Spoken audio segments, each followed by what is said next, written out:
On Second Shot, we tackle 2 new headlines every week to find out what kind of wisdom the world is dishing out today. And we want you to be a part of that. When you see a headline you want to take a second shot at, or if you're looking for advice, or just want to tell us what you think of the show, email us at secondshotcast@gmail.com. If you like what you hear, rate us on iTunes. This helps us move up in the ratings so more people will see us. And if you want to hear more, subscribe to the show so that the new episodes will get straight to you every single Friday. We love you. Thanks for listening and enjoy.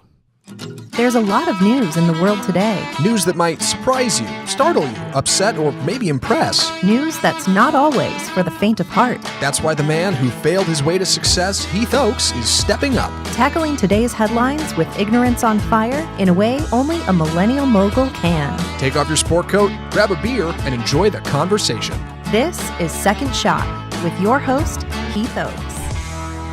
One of the most amazing things about this time of year for me is, like, between Christmas and New Year's, lots of football and really good football. You know what I mean? Like, bowl game after bowl game, and it's like, I love it. Heath's in heaven. Last night, I asked our nanny if she was going to stay the night with us, and I was like, do you want to go to the mall with me? And Heath was like, yeah, y'all go to the mall. That'd be great, because he knew he could, bask in the glory of football while the two of us were out and about, which is fine. I mean... I thought it'd be friends and family coming over and bright lights and good food and war. Nope, it's about being alone in the man cave over the holidays. No, it's about football on a television. Those are good things. Don't get me wrong. Of course, those are good things. But why, you still in my drink? I thought that was mine. Oh, that is yours. The thrill of the sport of stealing drinks. It's good stuff. I love football, and the bowl games are always the best. It's like really good bowl games, and you get to just sit there and watch them. Yeah. And Irma and I had a blast at the mall, so it worked out. Exactly. It works out for everybody. We had so much fun, See, look, everybody gets to win, and that's all that matters. It all works out great. And so on the third segment of this deal, just hold on to the end. We're going to talk about some New Year's traditions, and are really cool. And Jenny and I always like and listen to Zach and Matt's New Year's traditions as well. Yes, I'm excited to get the whole Second Shot audience on board with what we do, because I think it's a really good way to restart the new year in a positive way, and sort of strategic, and you can get the kids in on it. It's really fun. So even though Christmas is now over, this first headline is around the holiday stuff, but we just had to bring this one up, though. It's true. Holland Tunnel's OCD aggravating holiday decorations finally get fixed. The Holland Tunnel's OCD aggravating holiday decorations were finally rearranged Monday night, ending an internet viral debate about which letters on the tunnel should be covered by the ornaments. This was not Christmas Eve. This was actually a week or two ago, but just want to let you know this is not a sooner rather than later kind of headline. A Port Authority worker and a cherry picker took down a wreath covering the U in tunnel, moved the triangular tree over from N in Holland to the A. If you're watching on video, you can see what I'm talking about, so go check us out on YouTube and Facebook if you can swing it. There you go. The new order of the decorations on the New Jersey side of the tunnel were the winning pick of an online poll created by the Port Authority last week. The man responsible for the viral debate was on the scene to watch as his biggest pet peeve, the tree over the N on a tunnel that's a municipal property, was moved to the much more suitable A. This doesn't bother me at all. He had spearheaded an online campaign to fix the decorations, went viral, led to the poll. The guy had a lot of problems with it, but here we are. The picture, the tunnel was fixed. Did you guys see this before it actually happened? Yeah, but how long did people wait in traffic because of this? Yeah, I did miss that line. You're right. The agency blocked about 4 lanes of traffic for about 45 minutes to reorganize the trinkets. So, like, what it was is Holland, and they had just a tree, which is almost like a big triangle. They just kind of put it over the N, and it drove nuts, because obviously, if you look at a triangle, it goes better inside of an A. Like if you... It's a Christmas tree. It's more aesthetically pleasing. Yes, totally. And so... it was obviously a lot of OCD people went nuts over it all. I mean, I saw pictures of it when it came out because it was making the rounds on Twitter.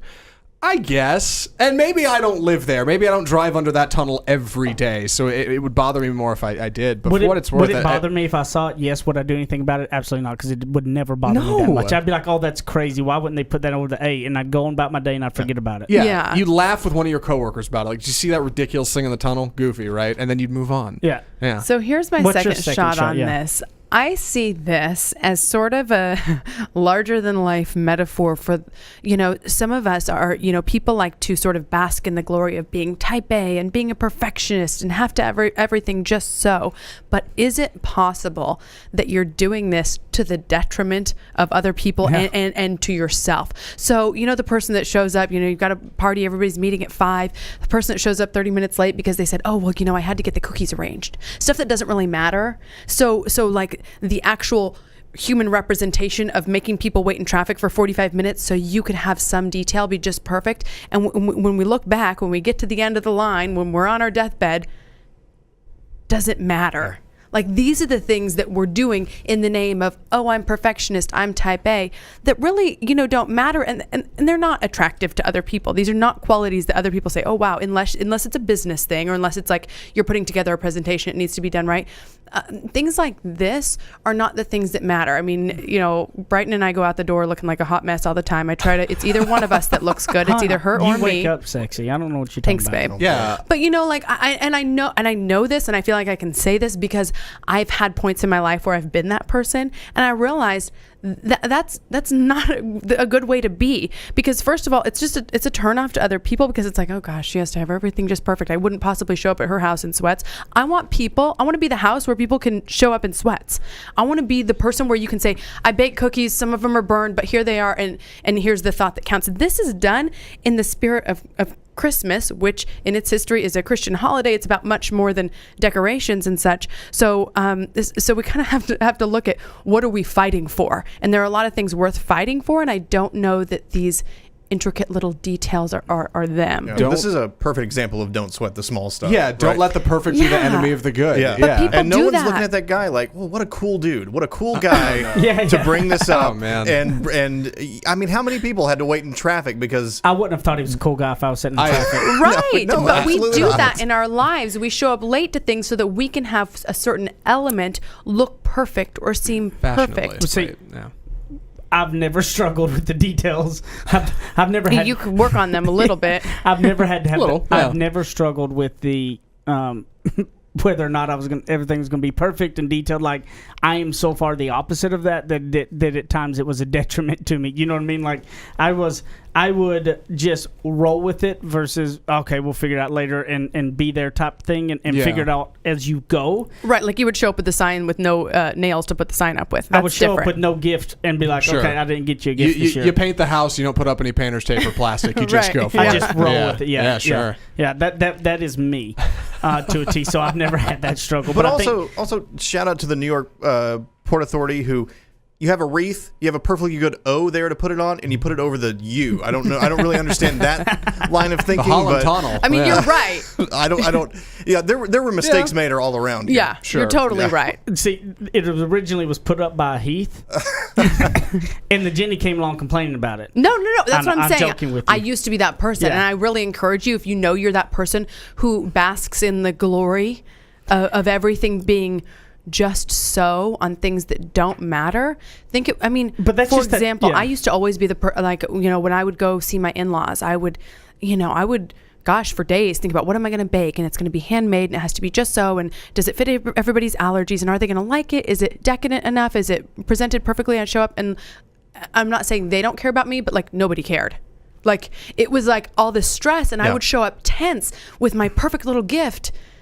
Like, for what? Yeah. It's really, again, it's the small things, and what ends up happening is if you look back at your week at times, you end up getting bogged down by feeling super busy because you do so much thought into these things that don't matter versus the opposite. I mean, like, I've never, like, that's been so far from my natural instinct of things, Yeah, you haven't had to process that. Yeah, I've never had to process that, so it's not because I just have when I've done it, but I mean, the thing is we do let ourselves get wrapped up. We waste a lot of time and energy and worry and stress over, the right little gifts or this and that. When, look, that's asking yourself, stop and asking, is that really important?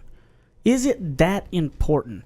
What is, in my opinion, I'd rather show up on time and spend an extra 45 minutes with my family than I would worrying about cookies being straight and show up with cookies. Like, I'd rather have no cookies and spend more family time than I would not, And maybe that's not important to you. Maybe it is having those cookies. But yeah, it's I'm just really saying, about defining it. And for some people, they love defining doing yourself. that, and it brings them joy. Yeah. And so in that case, that's totally different. But does Right. it bring? That's totally different. But if a it lot doesn't of, bring you joy, but a lot of those people also are the ones that have other things get mad because they're late to stuff all the time, and it's always an issue with them. And it's like, so what is most important, right? Like, if you're gonna, is that really important? Or what bothers you the most? I'm over here tapping my foot because I'm totally one of those people that like I absolutely let the perfect be the enemy of the good. Like when I'm running a race, I'm running it my way or I'm not doing it at all, and it's going to be done right or it's not happening. And like I struggle with this kind of stuff a lot. And you're right. For me, to carry the cookies analogy, not that I've ever organized cookies on a plate, I'm sure I'd be terrible at it.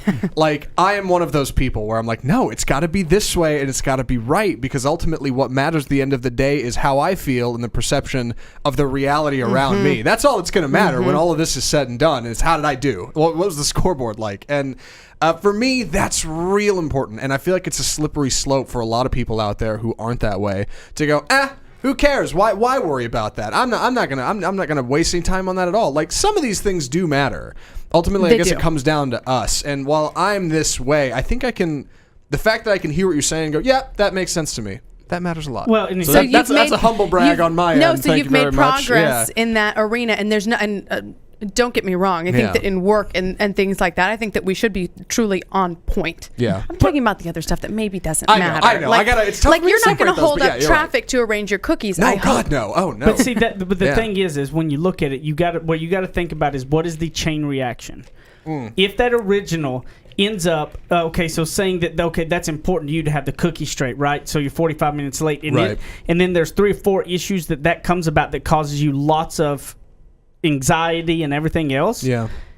Go back to it and go, if the chain reaction of being late, which was the cookies, does that bother you enough that these other things that it caused issues later, which were a cause of it, what's worse? Right? So if those bother you more, then give up on the cookies, right? I mean, that's the thing that all we're saying is you need to take a look at it and go, look at the small things and go, what small things cause the chain reaction that cause you bigger issues down here that you want to hold strong on the front end that causes you more on the back end, and try to let those things go. And know the things that need to be let go. Like, look, if you're a doctor, I don't want you to let go on, your pinpoint accuracy on when you're coming to do surgery, right? Like, don't let that go, right? Sure. But look at the other things that maybe are causing chain reactions of anxieties that aren't needed and that don't matter, and go back and stop those and let those things go. Don't hold up the traffic for 45 minutes to make sure an O is right. Number 1, they should have got that right in the first time. But number 2, don't sweat the small things. We'll be back in a minute for a second segment of Second Shot.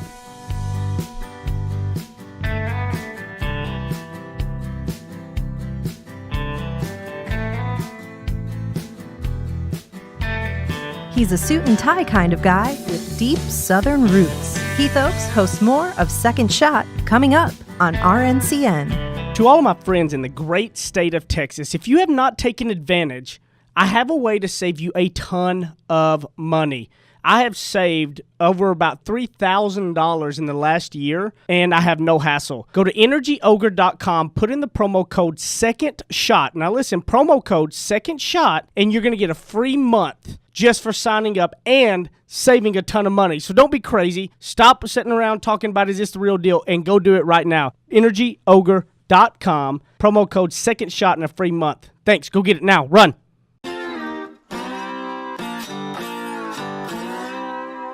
Ready? Aim. Fire. Second Shot is back for another round on RNCN. Matt, you said you got something that's still hot on from the first segment, right? Yeah, the cookie thing actually brought it up in my mind. We had a Christmas brunch with our neighbors. They were inviting a lot of people in. It was sort of their Christmas party, but they were doing it at 10 o'clock in the morning. And so the idea was to bring a bunch of, Zach knows the story, but the idea was to bring a bunch of food, sort of a potluck kind of thing.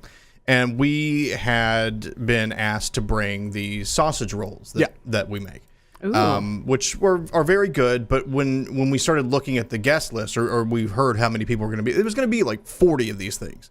And so we started looking at the time and the numbers, and we were thinking, well, we got to get up at 5 a.m. to make this work in order to get over there and have them all ready by 9:30 or 10 o'clock. So I said, the night before, I said, you know what? it's not going to matter. It's not going to matter if it's not homemade. I'm going to go in the morning at 8 o'clock and I'm going to go order 30 kolaches from this donut shop that's nearby. I'll give a local business a little bit of money and Stop. and it's altruistic. Keep a small business alive, man. Trust me, I keep that donut shop alive on other days Well too. done, Sure. sir. But Good for you. But yeah, I said, let's just do that. No one's going to care. Everybody else there is going to make homemade stuff. The host is going to make homemade stuff. That's what she does. But for us, I said, it's not worth it to spend all morning stressing out about getting these things ready. Let's just go get this stuff. And then showing up bitter to the party. Right. And you know what happened? We brought a thing and people loved them. And no one said, oh, I think these are from the donut shop. They just said, hey, these are delicious. They thought it. And it didn't Nobody matter. Like, cared. at the end of the day, it didn't matter. And all that stress and all that thought about, oh, we got to bring something homemade. We got to show up correct. It didn't matter because we just went and hung out and it had a good time. And for certain groups, I think it can. Certain groups are really looking for that. Or Sure. maybe it's a smaller gathering. And so, it's like, oh, gosh, we always look forward to Matt bringing this, in which case it might be worth the effort. But with a big group like that, it's like... There may be two people there who are like, oh, I was kind of looking forward to those. But you know what? You can have them some other time. I'm not making 30 of these things. My first question when you told me that was, did you bother replating or just bring it in like the white donut box? we replated. You I did. You played it replayed right. too, Yeah. yeah. Oh, of course. Yeah. I'd have brought the box. Don't sweat the small stuff. I'd have never even. Yeah. Well, we did that for our family get-together, which first rubbed me the wrong way. But I told Jen before our I've family prepared hardcore for Heath's family coming we over. ordered catering. Yeah. We catered in. Yeah. Some Mexican food delivered. They delivered it, set it up. Good stuff. And after it, I was like, that relieves so much stress. Yeah. Oh, totally. Because I think it really didn't matter before. Nobody No. before was like, oh, we can't wait for Jenny's great cooking. It was like nobody said anything the first time, and I'd spent all day on it. So I was like, why? That's nothing bad on them or me. It was just like, It's just they not a didn't big care. deal. It's good food. Yeah, As long as it's not food. about the food. It's about being together. Yeah. Yeah.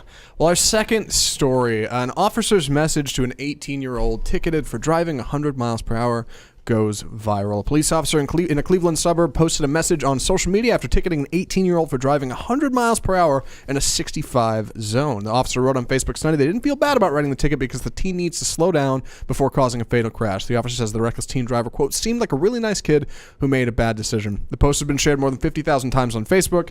It is a tremendous letter, and we're not going to read the whole thing. Google it to go look at Yeah, the whole, please go his read whole it. thing, because his whole letter is amazing. Yeah, Cleveland cop teen letter. It's really good stuff. But I'm going to read this chunk here at the end. You seemed like a really nice kid who made a bad decision. I don't feel bad about this ticket at all. In fact, I'm proud of it.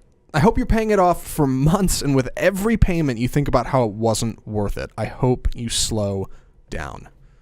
It's really good. And that's just a chunk out of this really interesting letter. That is a very small chunk, because you should read it all. It's really, really cool. Yeah.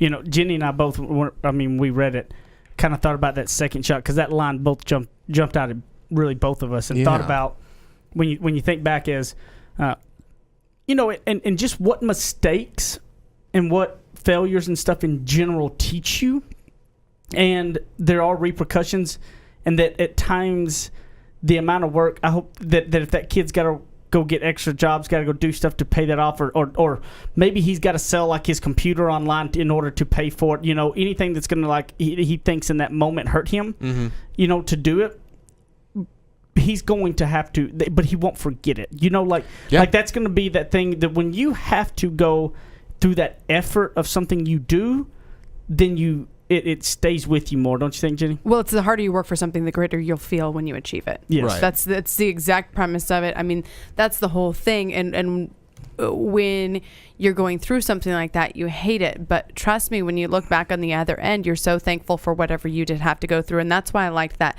ending line from the letter, as he was saying, I hope you have to work extra jobs, because it further cements the lesson, first of all.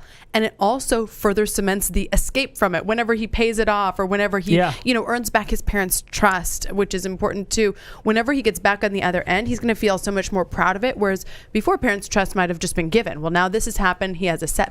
Then he's working hard and going to feel so, satisfied when he gets to the end of it. And I think that's really, just something for parents to be able to instill. Obviously, we are very, very new parents. We've got some parent mentors in the mix who have certainly impressed upon us the importance of that. Yeah. And I think about it, and I go to, I'm a firm believer in the greater the struggle, the greater the reward.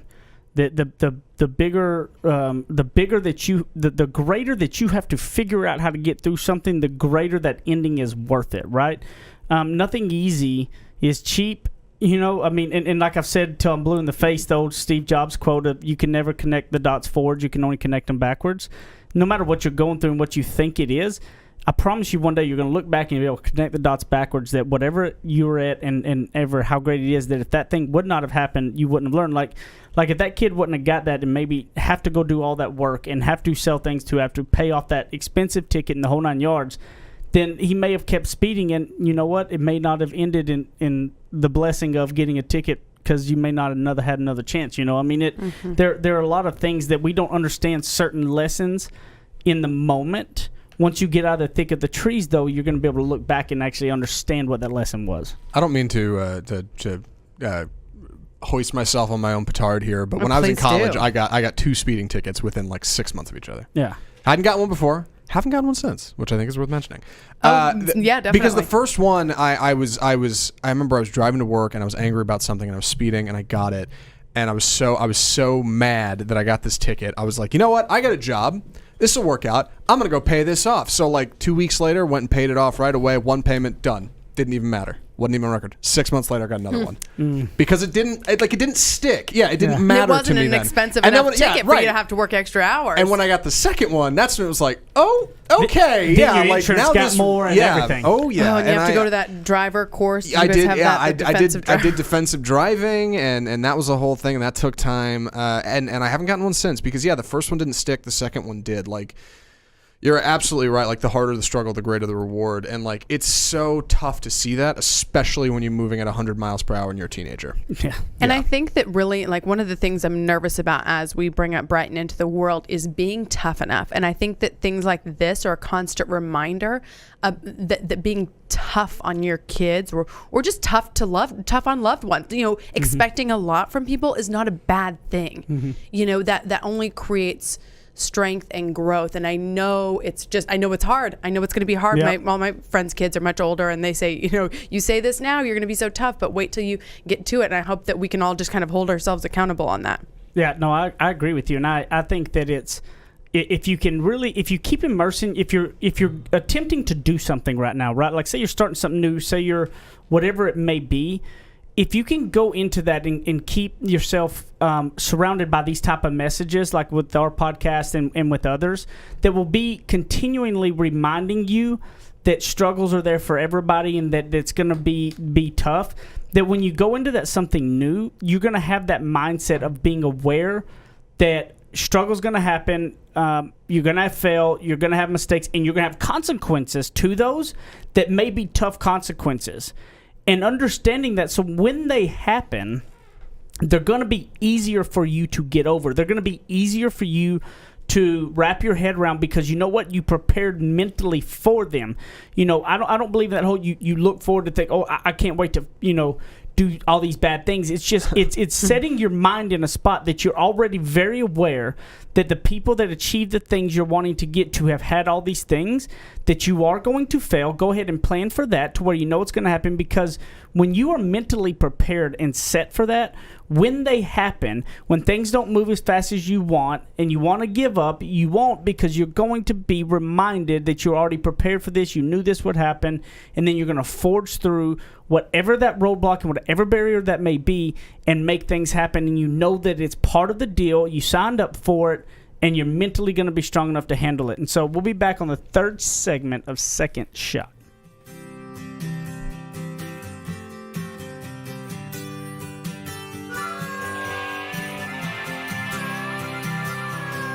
Now that's what I call ignorance on fire. More of Second Shot with Keith Oakes still to come.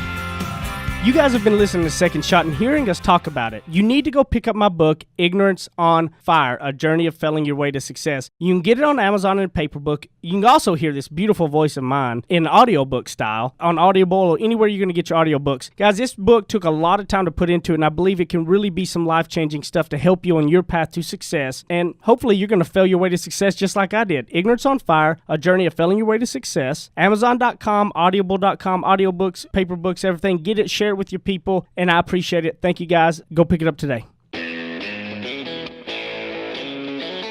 Kick off your boots or suit up. The choice is yours. Welcome back to Second Shot on RNCN. When we talk about New Year's traditions, sometimes it's like you think about it and go, some people have some crazy things they get out and go do. And I certainly have my crazy New Year's that I've had my part of in my younger years. Yeah. I mean, and definitely not as cool as they are now. Yeah. Now, what I want to do, too, is remind you the Second Shot Facebook group. Yes. Go join it if you're not in there and get in on the conversations. And we also have the secondshotcast@gmail.com. So typically on the third segment, what we do is we will either, now that we have the Second Shot Facebook group, we will either bring up some of the topics that have gone on in there, just give you all an insight with it, or we'll read some of the reviews that if me continuing to shame you. Yeah. The thousands of people that listen that have not reviewed, I'm shaming you. Yes, you. Or the people who maybe send an email that just want to tell us something or do any of that, because now there's not as many emails because more of those people are posting it in the group, but we take the emails as well. It's a cool extension of the show. There was an article that Jenny posted over there that I thought, we're going to talk about that in the show. Oh, no, we never even got to That's an it. exclusive thing. You got to go check it out. Article, it's more, you guys, more good is stuff. totally That was a good- inspiring people. We're talking about side hustles, just to give you like a little tease. But It's go so in there clickbaity. I know. But Was it I is really- clickbaity? It I is. was. No, but it's it's good very stuff. good. It's But very But the good, article's yeah. phenomenal. If clickbait is okay, I if read it's a worth lot it. of news every day. Yes, thank you. I am It's for us. clickbait. It's great. Yeah. Yeah. All right. So we had an email, and it was the headline, the subject said 7 million. Said, I'm with Heath about the $7 million fine. As you don't know, the couple episodes back, talk about the guy who purchased the storage unit that had $7 million in it, posted Yes. on Facebook, and then had to return some of it, most of it. She said, who loses track of $7 million? I'm with you. I can't understand that either. Yeah. That's crazy to me. Too bad, so sad. And I wouldn't tell anybody, let alone post it on social media.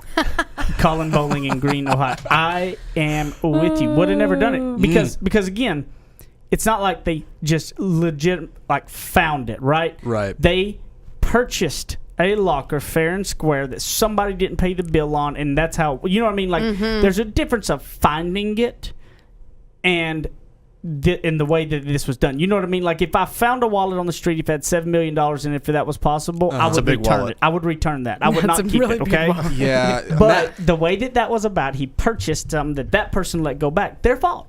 Matt had a great hot take after that episode when we were hanging out in the studio afterwards. He said, it's $7 million in the back of a storage unit.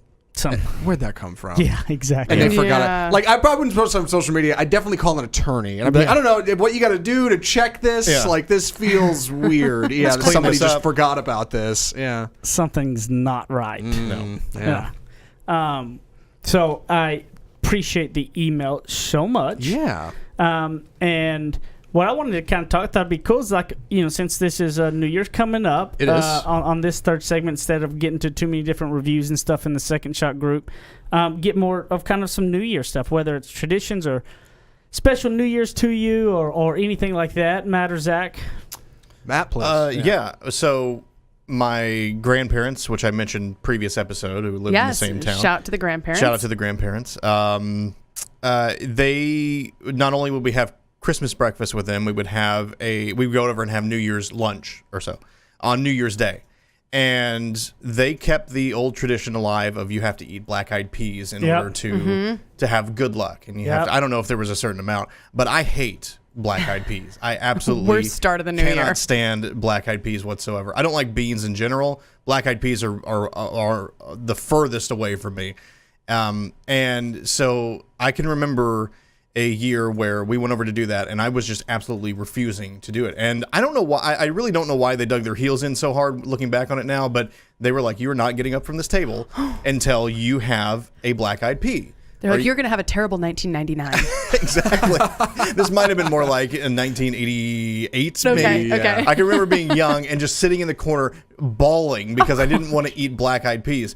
And eventually, I got around to where I would just kind of take them like a pill. So I would put them in my mouth and then drink some tea. Terrible. Wow. And take them. I'm like, I got it done. But as much as I hated that tradition, it was the yearly dance that we would have to go through, where I'd go over there, everybody would laugh, I would take my black eyed peas, and then I'd go on with my I wish there had been YouTube back then, because I think that would have been a hit. Seeing Matt take black eyed peas like peels. Yeah, just grimacing as I swallow them. I hated them. I still do. I cannot come around on black eyed peas. Oh, see, there ain't nothing like a good piece of warm cornbread laid out with some black eyed peas juice and black eyed peas all over that warm cornbread. All right. Black eyed peas Making is a me Southern sick. tradition, right? Is Yeah. it Southern? I had never heard of it actually Every Sunday dinner, my grandma had black eyed peas and cornbread. Oh, man. Inside, man, lay down some cornbread, some black eyed peas on it. Woo! and all of a You sudden hear your that accent come out. changed. Yeah. all of a Make sudden. you want to slap your mama. My parents were from Michigan, so we didn't really have black-eyed peas around New Year's. My story is not particularly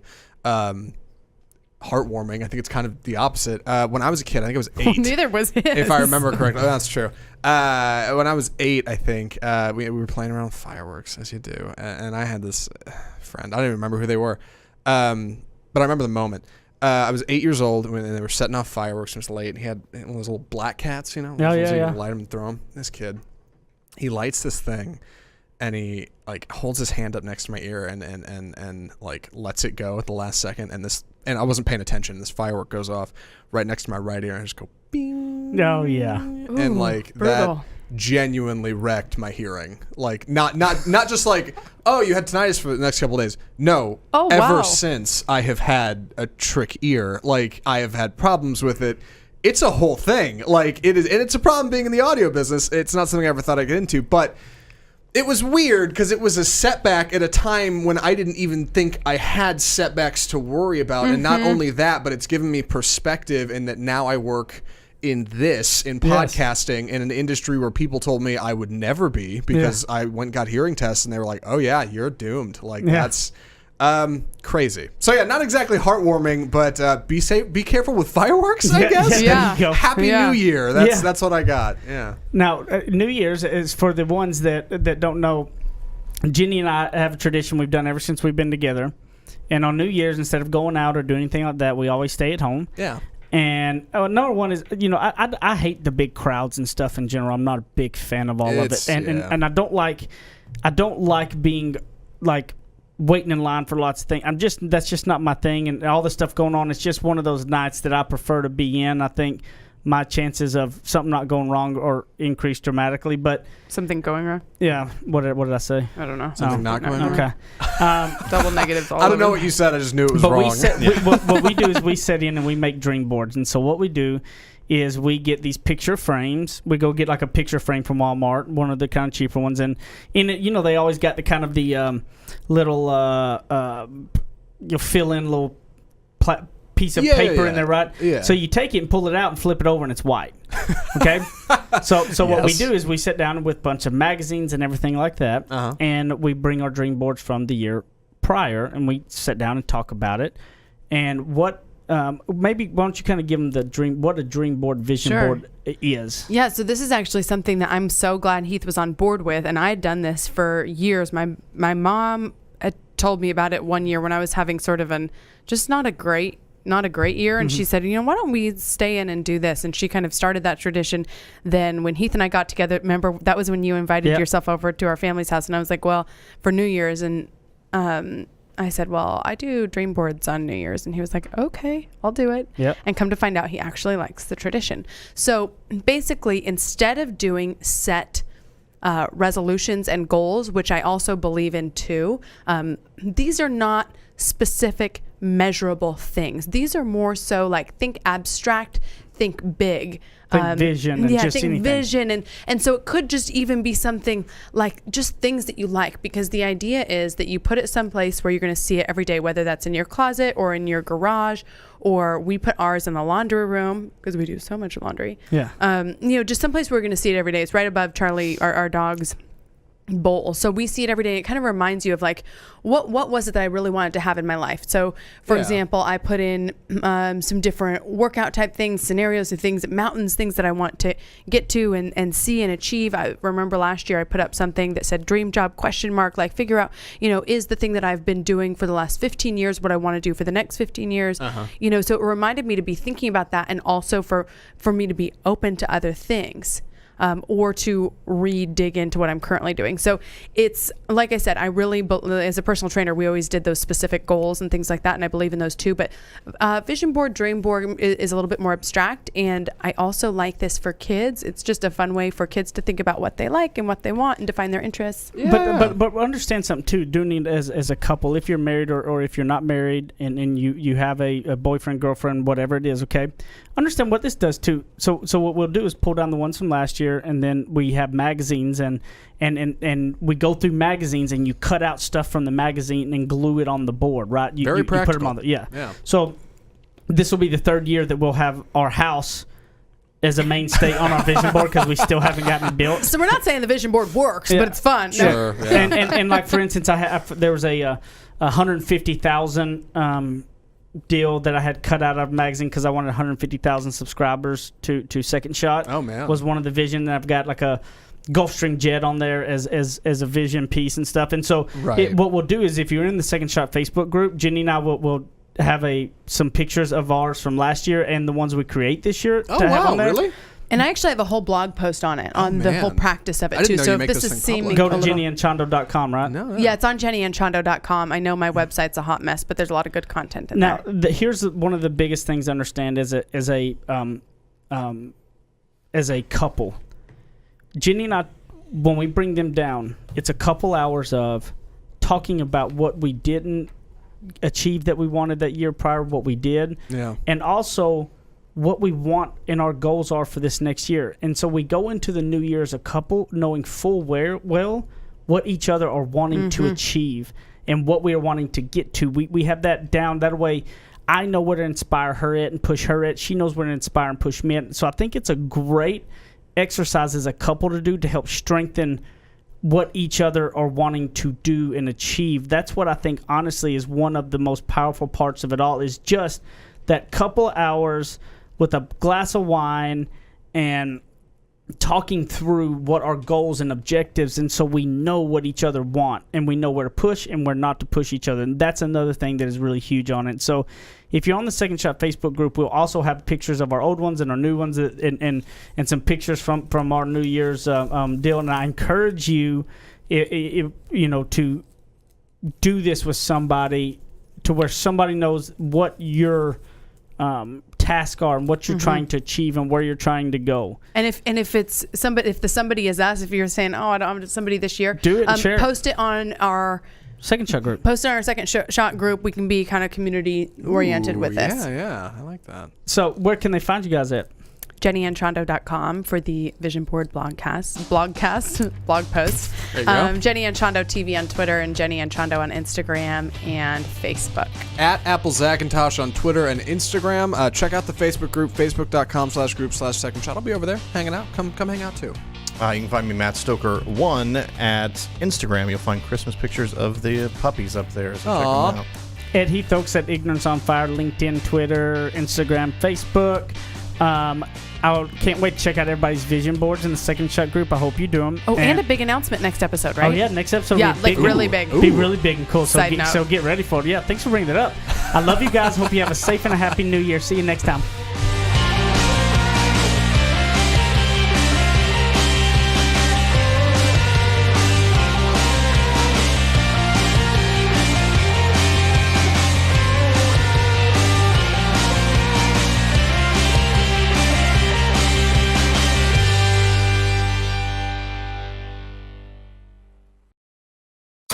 You're listening to RNCN, the digital destination for premium talk radio.